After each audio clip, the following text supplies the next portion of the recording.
200명 교인 500명으로의 프로젝트. 첫 번째 시간, 목사님의 마인드에 관련된 내용을 설명하겠습니다. 실제적으로 200명이 500명으로 성장하기 위해서는 가장 중요한 사람이 담임 목사님입니다. 목사님이 어떤 마인드를 갖고 있느냐에 따라서 200명이 500명이 됩니다. 그러면 목사님이 가지고 있어야 될 기본적인 마인드로서의 내용은 목사님의 통찰력입니다. 어떤 통찰력을 가지고 있느냐에 따라서 200명이 500명이 될 수도 있고 안 될 수도 있고, 그와 같은 데 대한 내에서 통찰력에 대한 내용을 설명하겠습니다. 통찰력의 가장 기본적인 내용은 분석력입니다. 어떻게 분석을 할 수 있는 역량을 가지고 있는가에 대한 내용으로서, 그러면 200명이 500명으로 성장을 하기 위해서는 목사님 혼자서 역량을 발휘할 수도 있지만 성도들의 역량을 목사님과 함께 시스템으로 구성을 하여 그 역량을 극대화할 때 빠른 시간 내에 성장이 되는 것입니다. 목사님 혼자서 전도할 수도 있고 목사님이 양육을 할 수도 있으며 교회 프로그램을 목사님께서 주도적으로 할 수도 있습니다만 성도들과 함께 하여야 효과적입니다. 그러면 실제적으로 목사님들께서 역량을 발휘하는 데 있어서의 분석력은 그 분석할 내용이 무엇인가? 성도들을 분석해야 하는 것입니다. 그러면 성도들은 어떻게 분석을 해야 하느냐? 분석에 대한 필요성을 설명을 하자면 그 분석을 해야 성도들이 무엇이 필요한가를 알 수 있는 것입니다. 그러면 그 필요한데 하나님의 메시지를 어떻게 적용을 시킬 건가? 그 적용시키는 메시지는 어떻게 구성을 하고 그 메시지에 대하여서의 내용이 디자인을 할 수 있는 것으로, 실제적으로 교회에서 모든 프로그램에 있어서의 콘텐츠가 됐던 그 프로그램에 하나님의 메시지를 성도들이 적용할 수 있게 하기 위해서는 성도들을 분석해야 하는 것입니다. 그럼 무엇을 분석해야 하는 거냐? 성도들의 현재의 상황은 어떤지, 상태는 어떤지, 여건은 어떤지, 조건은 어떤지에 관련된 내용이 실제적으로 데이터로 정리가 되어야 합니다. 그러면 실제적으로 목사님들께서 우리 교회 교인들은 내가 다 알고 있어, 이와 같은 데 된 내용은 주먹구구식의 내용이고 실제적으로 데이터가 다 정리가 돼야 합니다. 실제적인 면에 있어서로 분석을 하면 기업체의 경우는 그 기업체를 구성하고 있는 전 직원들이 가지고 있는 부분에 있어서 역량이라든가 그 사람이 무엇을 전공을 하였고 어떤 부분에 있어서 장점과 어떤 부분에 단점이 있으며 나이는 어떻고 고향은 어떻고 무슨 일을 하고 경력은 어떻고 이와 같은 모든 내용이 인사기록화되어 데이터로 정리가 되어 있습니다.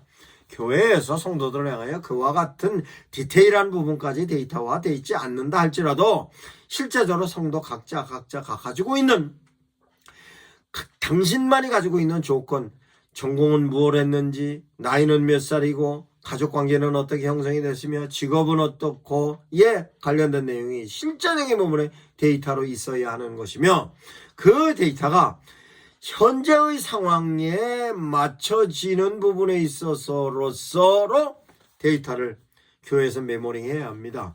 그 메모링 하는데 대하여서 여러 가지 방법이 있었을 것입니다. 스스로 적게 할 수도 있고 그 사람과의 연관성을 가지고 있는 사람을 통해서 적기도 하였지만 실제적으로 이런 부분에 있어서는 절대적으로 데이터로 가지고 있어야 하는 것입니다. 그런데 실제적으로 요즘은 갖고 있는 정보가 개인정보로서 유출이 될까 봐 두려워하는 부분으로서로 염려하시는 분이 있는데, 그것은 당사자들이 교회를 불신하고 있을 때의 그런 것으로, 실제로 교회가 교인들을 향하여서 그네들이 필요한 데 된 내용을 교회에서 어떻게 지원한다는 것으로서 인식만 되면 그와 같은 부분에 염려할 것이 없는 것입니다. 이와 같이 실제적으로 성도들을 분석할 수 있는 분석력이 필요합니다. 그러면 성도들 각자 분석하기 위해서 세밀한 부분으로 줌인을 통하여서 각자 갖고 있는 세밀한 부분 분석하고 줌아웃을 통하여서 성도들 주변 환경까지도 분석할 수 있어야 하는 것입니다. 그러면 성도만 분석을 하느냐?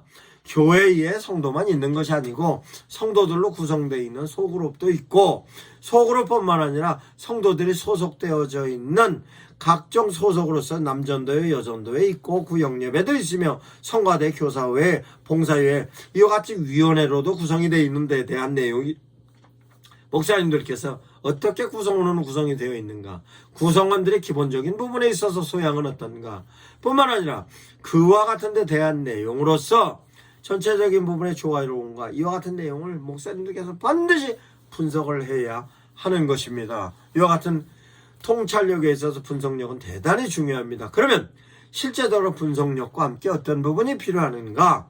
어떤 콘텐츠가 있든 어떤 프로그램이 있든 목사님이 가지고 있는 역량으로서의 메시지가 있든 그걸 성도들한테 효과적으로 어떻게 제시하는가에 대한 내용을 목사님이 갖고 있는 창의력을 통하여서 분석되어졌던 사람한테 필요한 내용을 제시할 수 있는 것으로 목사님의 창의력이 필요합니다. 그러면 창의력과 함께 만들어졌던 필요성에 관련된 내용을 제시할 때는 실제적으로 창의력과 함께 어떻게 적용을 하는 것이 효과적인가로서 적용력도 필요합니다. 그러면 분석력과 창의력과 적용력을 통하여서 성도들에게 제시하는 것으로서의 관련된 내용이 기본적인 소양으로 가지고 있어야 하는 것입니다. 그러면 실제적으로 분석력과 창의력과 응용력과 적용력을 기본적으로 가지고 있는 목사님만이 가지고 있는 소양으로서로 100명이 200명 되는 데 있어서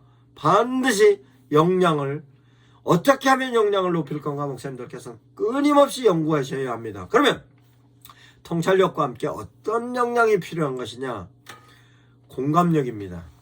실제적으로 공감력에 관련된 내용은 통찰력과는 전혀 다릅니다. 통찰력은 당신 스스로가 발휘할 수 있는 역량입니다.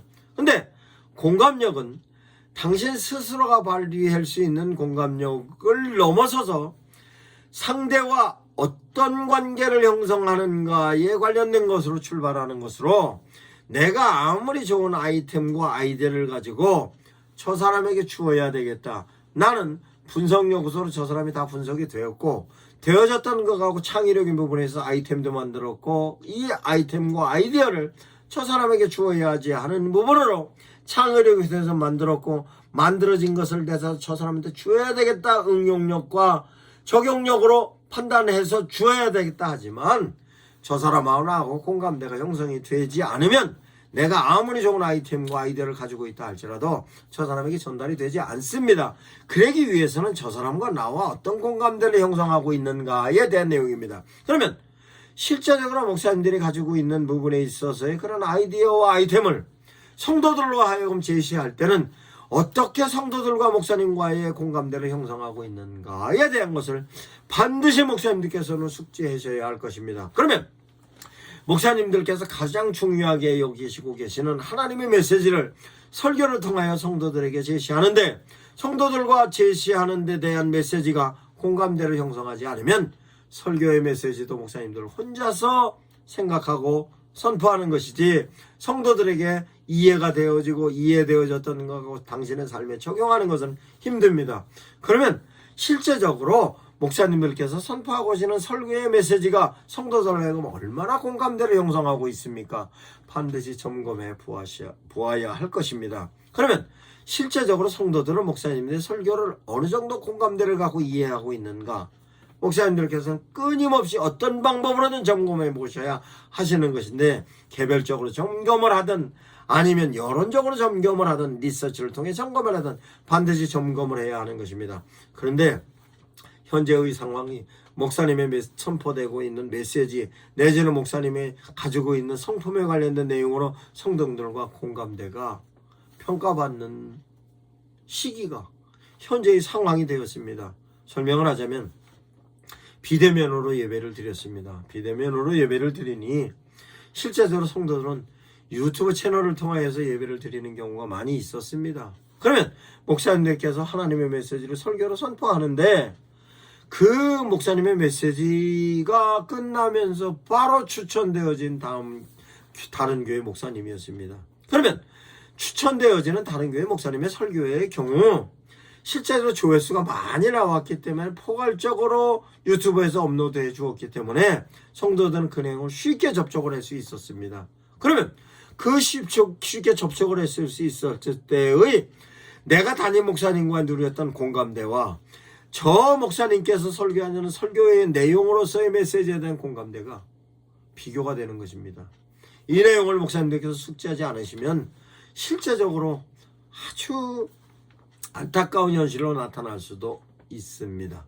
그러면 어떻게 설교와 교회 콘텐츠라 공감대를 형성할 수 있는가에 대한 내용을 깊이 숙지하셔야 할 것입니다. 그러면 공감대를 이루는 데 있어서의 방법이 어떤 방법이 있을까?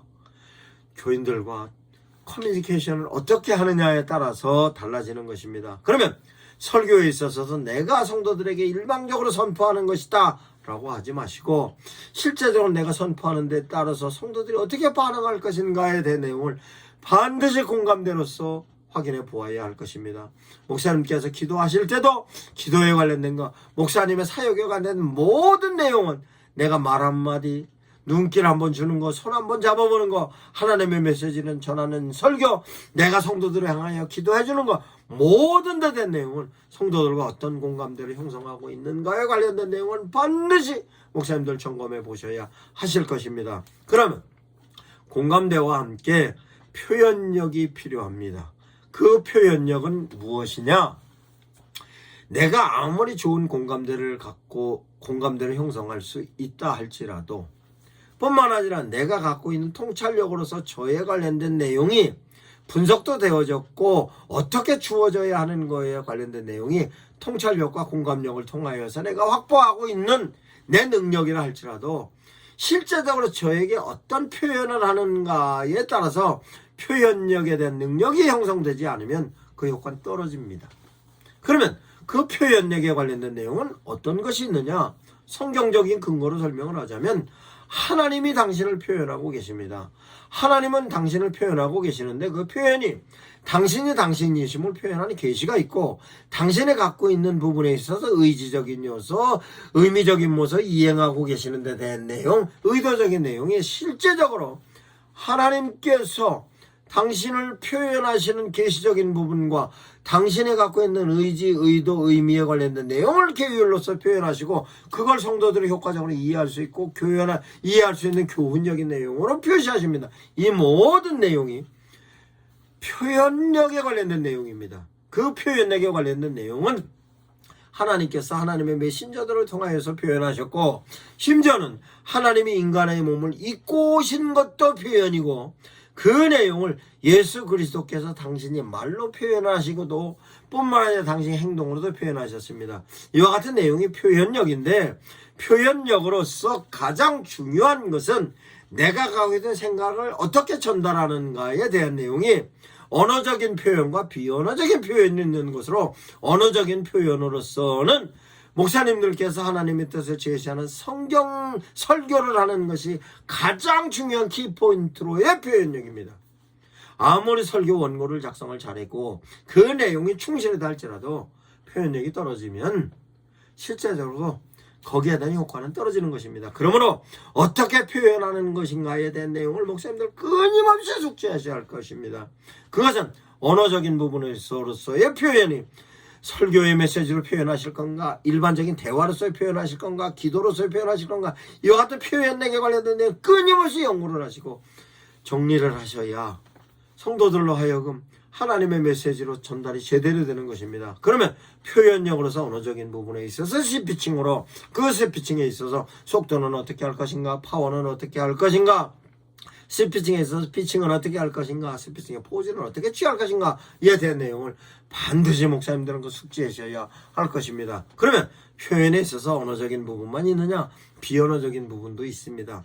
그 비언어적인 부분에 있어서 상대방이 호감을 갖추기 위해서는 내가 어떤 표정을 갖고 있어야 되는가, 내가 상대방이 호감을 갖고 있게 하기 위해서는 내가 패션은 어떻게 해야 되는가, 내가 상대방이 표현하는 제스처는 어떻게 해야 되는가, 이것을 끊임없이 연구를 하셔야 할 것입니다. 그러면 인상에 관련된 내용은 내가 비록 인상이 부족하다 하면 인상에 관련된 내용도 훈련해야 됩니다. 내가 옷을 잘못 입는다 하면 옷을 어떻게 하면 잘 입을 수 있을까, 비싼 옷이 아니라 할지라도 내가 어떻게 옷을 잘 입을 수 있을까, 걸음걸이는 내가 어떻게 해야 될 건가, 내가 제스처는 어떻게 써야 되는가, 이와 같은 데 대한 내용을 목사님들은 끊임없이 연구를 하셔야 할 것입니다. 그러면 이와 같은 부분에 있어서 목사님들이 갖고 있는 마인드가, 실제적으로 가지고 있는 마인드는 어떻게 하면 교회를 성장시킬 건가, 성장을 시키는 데 있어서 하나님의 뜻을 어떻게 성도들로 하여금 제시하고 그와 같은 데 대하여서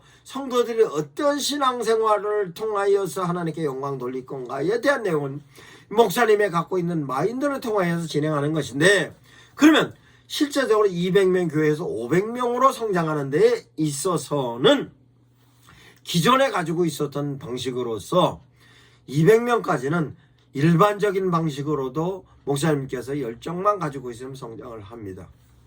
그러나 이제 소형교회에서 중형교회로 가는 데서는 일반적인 마인드를 가지고서는 안 됩니다.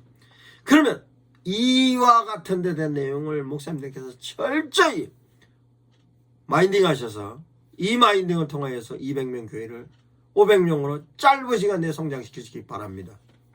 그 기간은 3개월이면 됩니다.